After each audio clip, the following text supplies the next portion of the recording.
بسم اللہ الرحمن الرحیم۔ سورہ ابراہیم کا آغاز ہوتا ہے کہ جو کہ قرآن کے اندر 14 نمبر پہ ہے، مکی سورہ ہے، اور نزول کے اعتبار سے اس کا 72 نمبر ہے، آیات اس کی 52 ہیں، اور رکوع اس کے 7 ہیں۔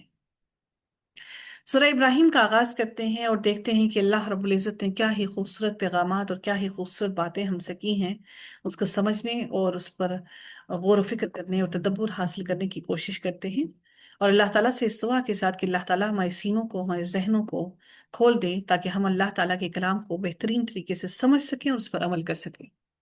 بسم اللہ الرحمن الرحیم۔ الف لام را حروف مقطعات سے آغاز ہوتا ہے، اور اللہ تعالیٰ پھر ارشاد فرماتے ہیں کتاب انزلناہ الیک لتخرج الناس من الظلمات الی النور۔ یہ ایک کتاب ہے جس کو ہم نے آپ کی طرف نازل کیا ہے تاکہ آپ لوگوں کو ان کے رب کے حکم سے اندھیروں سے نکال کر روشنی کی طرف لائیں۔ یہ قرآن انسان کو اندھیروں سے نکال کر روشنی کی طرف لے کر آتا ہے، اور اس کے راستے کی طرف جو سب پر غالب، بے حد تعریف والا ہے۔ سب پر غالب، اللہ تعالیٰ سب پر غالب ہے، اور وہ تعریف والا ہے اس کا راستہ، الی صراط العزیز الحمید، بے حد تعریف والا اور سب پر غالب ہے، کہ انسان کو اندھیروں سے نکال کر روشنی کی طرف لے کر آتا ہے۔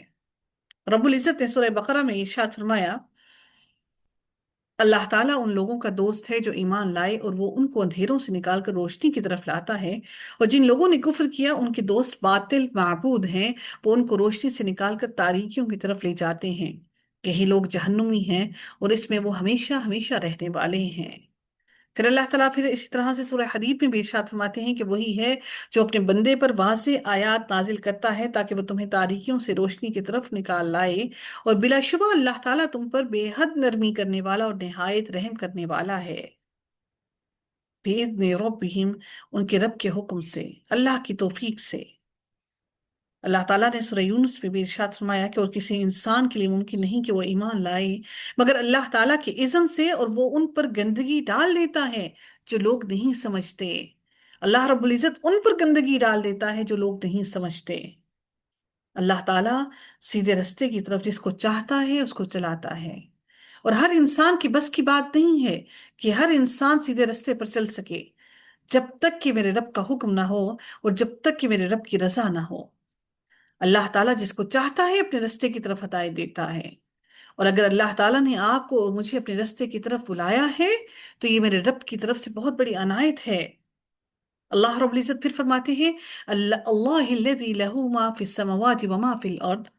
اللہ تعالیٰ وہ ذات ہے جو آسمانوں میں ہے اور جو زمین میں ہے، سب کا سب اسی کا ہے، اور کافروں کے لیے سخت عذاب کی وجہ سے تباہی ہے، یعنی وَوَيْلٌ لِّلْكَافِرِينَ مِنْ عَذَابٍ شَدِيدٍ، سخت ترین جو عذاب اللہ تعالیٰ ان کو عطا کرے گا اس کی وجہ سے ان کے لیے تباہی کے علاوہ کچھ نہیں۔ الذين يستحبون الحياة الدنيا على الآخرة ويصدون عن سبيل الله ويبغونها عوجا أولئك في ضلال بعيد۔ جو لوگ آخرت کے مقابلے میں دنیا کی زندگی کو پسند کرتے ہیں اور اللہ تعالیٰ کے راستے سے روک دیتے ہیں اور اس میں کجی تلاش کرتے ہیں اللہ کے راستے میں، تو اللہ تعالیٰ فرماتے ہیں کہ وہی دور کی گمراہی میں ہے، وہ توحید کے راستے پر نہیں آ سکتے، وہ توحید کے اندر ٹیڑھا پن تلاش کرتے ہیں، مخالفتوں میں پڑے ہوئے ہیں، اور ہر طرح سے کوشش کرتے ہیں کہ انسان جو حق اور سچ کی بات کرتا ہے اس کو نیچا دکھانا ہی ثابت کرتے ہیں۔ میرے رب نے پھر مزید فرمایا الذین یستحبون الحیات الدنیا علی الآخرۃ ویصدون عن سبیل اللہ ویبغونها عوجا اولئک فی ضلال بعید۔ اور ہم نے ہر رسول اس کی قوم کی زبان میں بھیجا تاکہ ان کے لیے کھول کر بیان کر دے، پھر اللہ تعالیٰ جسے چاہتا ہے گمراہ کر دیتا ہے اور جسے چاہتا ہے وہ ہدایت بخش دیتا ہے، اور وہی رب ہے جو سب پر غالب اور کمال حکمت والا ہے۔ یعنی اللہ تعالیٰ کی ہر ہر فیصلے میں، ہر کام میں کمال کی حکمتیں ہیں۔ میرے رب سے دعا ہے کہ اللہ تعالیٰ اپنے فیصلوں میں ہم سب کو راضی ہونے والا بنا دے، اور اگر جو چیز ہماری حق میں بہتر ہے اللہ تعالیٰ ہمیں اس کی طرف لے جائے، اور رب کائنات ہمارے لیے وہ آسانیوں کے دروازے کھولے، اللہ تعالیٰ کسی کو کسی مشکل میں نہ ڈالے۔ اللہ رب العزت کسی بھی دشمن کو بھی رزق کی تنگی نہ عطا کرے، کیونکہ جو رزق کی تنگی ہے، جو پیٹ خالی ہوتا ہے تو وہ انسان کو کفر کی طرف لے جاتا ہے۔ اللہ تعالیٰ کی طرف سے بہت بڑی نعمت ہے کہ ہم پیٹ بھر کر سوتے ہیں۔ میرے رب نے پھر اگلی آیت میں مزید ارشاد فرمایا، وَلَقَدْ أَرْسَلْنَا مُوسَى بِآيَاتِنَا أَنْ أَخْرِجْ قَوْمَكَ مِنَ الظُّلُمَاتِ إِلَى النُّورِ وَذَكِّرْهُمْ بِأَيَّامِ اللَّهِ إِنَّ فِي ذَلِكَ لَآيَاتٍ لِكُلِّ صَبَّارٍ شَكُورٍ۔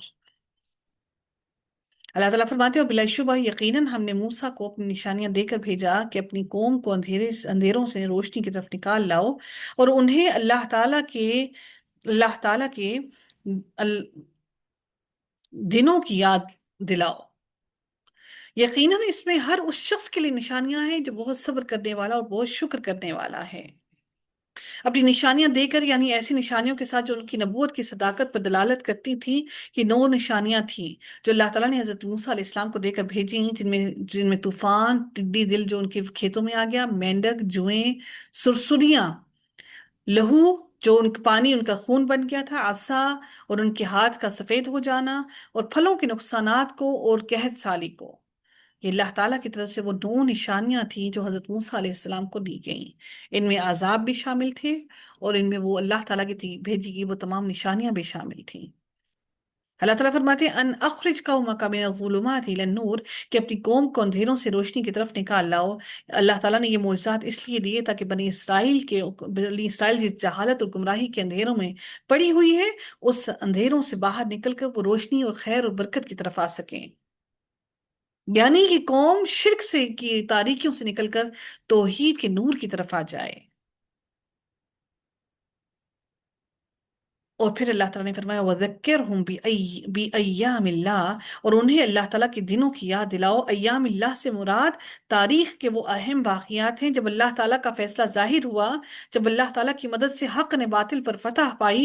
ایام اللہ سے مراد دراصل تاریخی دلائل ہیں، اس کے ذریعے ہر قوم اپنے معاملے کا جائزہ لے سکتی ہے۔ جب کوئی قوم پچھلے لوگوں کی انجام کو سامنے رکھتی ہے تو وہ غلطیاں کرنے سے گریز کرتی ہے اور باز آ جاتی ہے جو پہلے لوگوں نے کی، اور اس طرح قوم کے افراد اللہ تعالیٰ کے عذاب سے بچ سکتے ہیں۔ رسول اللہ صلی اللہ علیہ وسلم نے فرمایا کہ ایک دفعہ حضرت موسیٰ علیہ السلام اپنی قوم کو واعظ اور نصیحت کے دوران میں ایام اللہ یاد دلا رہے تھے، اور ایام اللہ سے مراد اللہ کی بھیجی ہوئی نعمتیں ہیں۔ ایام اللہ کی لفظی معنی اللہ تعالیٰ کے دن، اور ایسے دن مراد ہوتے ہیں جو تاریخ انسانی میں یادگار بن جاتے ہیں، خواہ یہ خوشی کے دن ہوں یا مصیبت کے دن ہوں۔ بلکہ ایک ہی دن ایک ہی فریق کے لیے خوشی کا دن ہوتا ہے، اور دوسرے انسان کے لیے مصیبت کا دن ہوتا ہے۔ جیسے 10 محرم کو فرعونی اور اس کے لشکری دریا میں غرق ہوئے، اب یہی دن بنی اسرائیل کے لیے تو انتہائی خوشی کا دن تھا۔ انہیں فرعونیوں کے مظالم سے نجات ملی، اور ہر سال وہ 10 محرم کا روزہ بھی رکھا کرتے تھے، اور یہی دن فرعونیوں کے لیے مصیبت کا دن تھا۔